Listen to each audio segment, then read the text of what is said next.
Episode number 12 price action koi technical analysis ki price action the best tawga ko start pattern yingboina koi descending triangle de koi bearish continuation oirakpa yabagi the market ki koi start pattern se sijangmina siko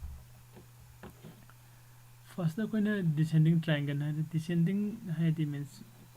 mayam se na khangi se ne handrak pasine na adu continuation se kadai de continuation tawtino bearish ta haibani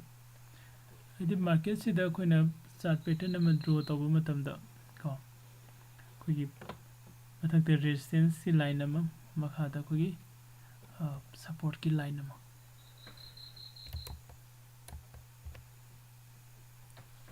hari basigi support and resistance ko support and resistance gi kogi yang kanda descending order the descending triangle kari haidi no haragadi hogi sigi lairiba masagi support ki line sidi hogi horizontal line de laiba haita sigi line si makagi support oriba line se koi horizontal line de laiba aduga mathak thangba kogi resistance na masagi descending kana de line de lakpa ko haidi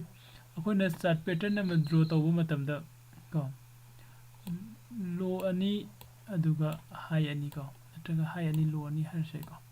hariba low ani high ani se touch tawra kanda koina chart ki pattern se draw tawbani ko no sai ki si touch tawra ga koina chart ki pattern se draw tawba matam da makha gi support oiriba point sing se hadi low sing se sisina kaidobo horizontal line de laiba pull off ko aduga mathak thangbagi higher sing se high se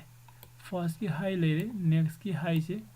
higher low waibu ko hana gi high si degi lower pa mathang amuk la aga su suppose si dei sang la khalasi sida mu ko higher low waibu ko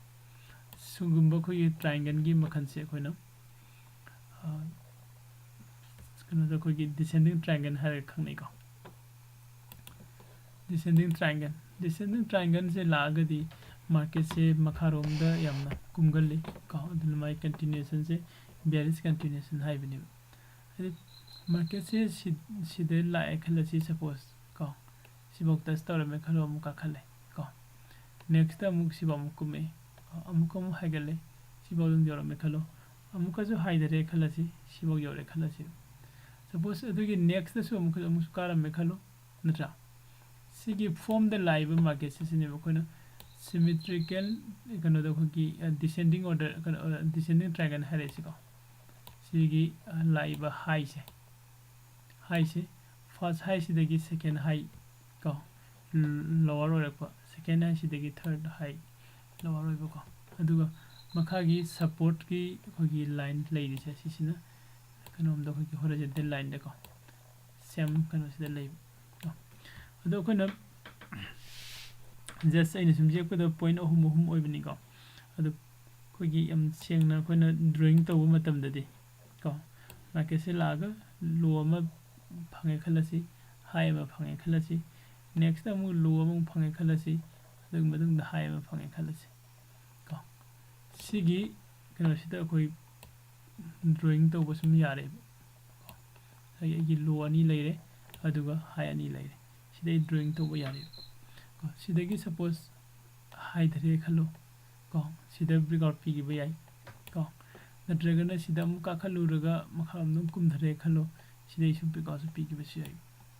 ado kagama matam da koi descending triangle ni hairaga descending triangle se matam khuding makta ko makharom da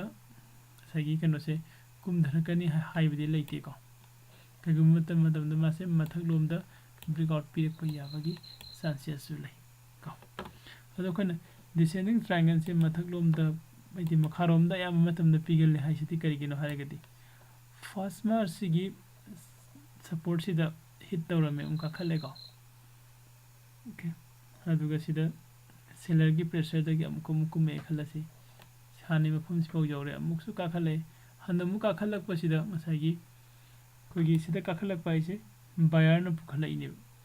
buyer na pukhalak pase hana gi sigi point ka mamangi point se aidi high se si jobu ngamdana amkum tasilakpa amuk tasilakpa si point si mu yore amukasu ka khalai khalasi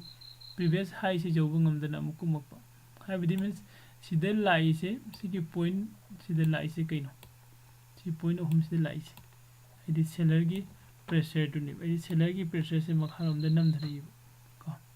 si sine khona descending hare se ko descending triangle adu ngasai si sida makhagi khogi support ki line sidi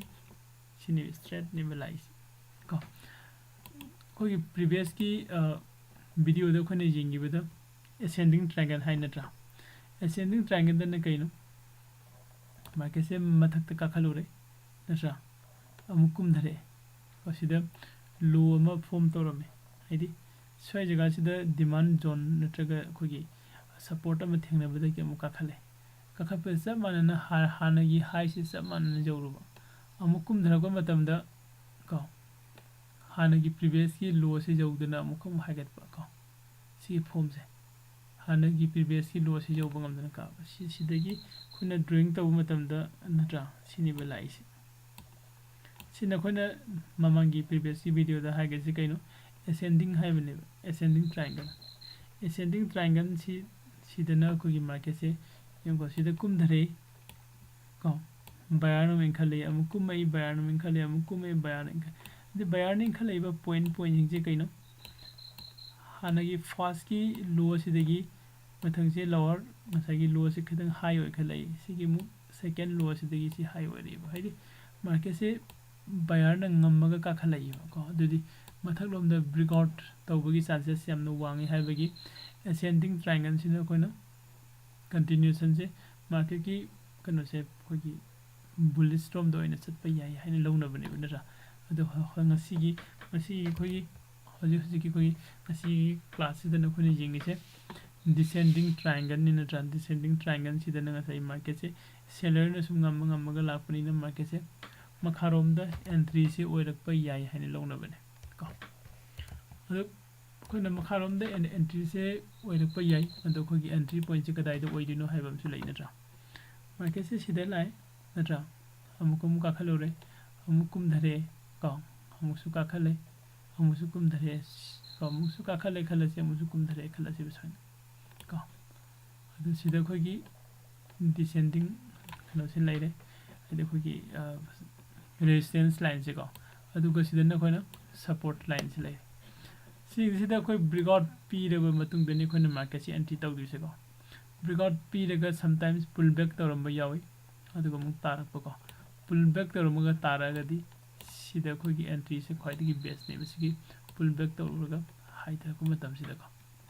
अदु मयामदा मसागी खोना breakout high सिदी मयामने हेना खंगनी नत्रा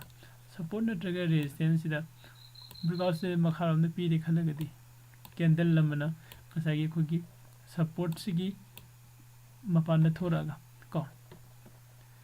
closing पीब सिदा कोई breakout पीरबने बसी candle सिन अदुगा आगी entry दी हेने accuracy high हेने accuracy वांग लौगे हारगदी next की कैंडल सिदा फॉर्म तौरकदौरब कैंडल से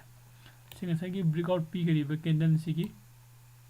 लो से हेंदो अकांदे एंट्री लौबीब को अदुगदी मासे खरे हेना चानबसे हेलेको